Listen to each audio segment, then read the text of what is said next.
We can add JavaScript code to our web page in two different ways, but they both use the script element.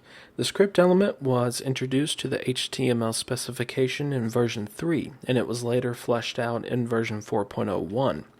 The script element involves the use of the opening and closing tags. You cannot use XHTML syntax and self-close a script tag. You have to explicitly specify a closing tag. There's also a type attribute which we will set to text/JavaScript.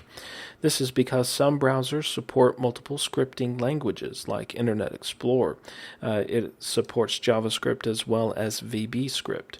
If this type attribute is not specified, then the browser has to guess what language is inside of the script element. Sometimes, or most of the time, it guesses correctly, and then there's a few times when it guesses incorrectly. So it's always a good idea to put the type attribute here. The first way to add JavaScript code is directly inside of a script element, in between the opening and closing tags.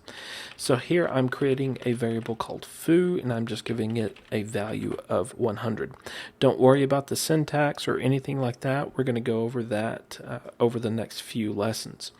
But this is JavaScript code embedded directly into our HTML page. It's kind of like how you can put style sheets inside of our HTML page. But this really isn't the best way to do it, because as far as maintenance is concerned, if we have JavaScript code that we want to use in multiple files, we're going to have to open up those multiple files in order to make any type of change, or even just to simply add or remove our code from it.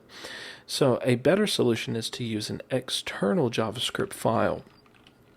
And to do that, here I have one. It's called lesson01_sample.js. And this is actually the try it. So we'll just go ahead and do that now. This is just some simple JavaScript. It creates a function, it creates a variable, it passes this variable to a function, a built-in function called alert. This will actually bring up a dialog box within the browser, and it will show us this information here. And then we call or execute this inline script function, which is what we define here.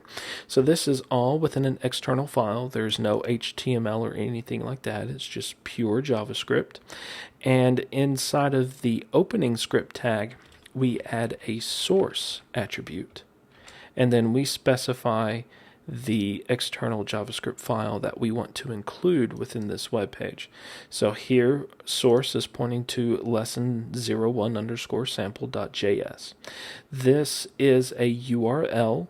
Right now, this is a relative URL because this JavaScript file is in the same folder as our HTML file. And I am just going to get rid of that space. Now, as far as placement is concerned, traditionally we have always put our scripts within the head of the document, but we have later learned that that's really not the best thing to do as far as performance is concerned.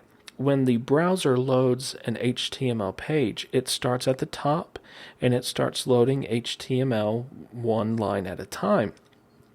And whenever the browser gets to a script element, it stops loading the rest of the HTML, and it loads the JavaScript code within the external file or within the element. And then only whenever it has loaded that JavaScript into its JavaScript engine, then and only then does it begin to parse the rest of the HTML document. As far as the user is concerned, they want their information as fast as possible. So because the browser stops loading the rest of the HTML, we have started to put our scripts at the bottom of our page, just right below the closing body tag. This allows the browser to load everything before it loads our scripts, so that the user gets their web page first. So if they just want to view a couple of lines of text, they can do that, and then our browser will load the JavaScript code. So while the net download time is the same, there's a perceived performance gain because the user gets their content before any JavaScript is loaded into the browser.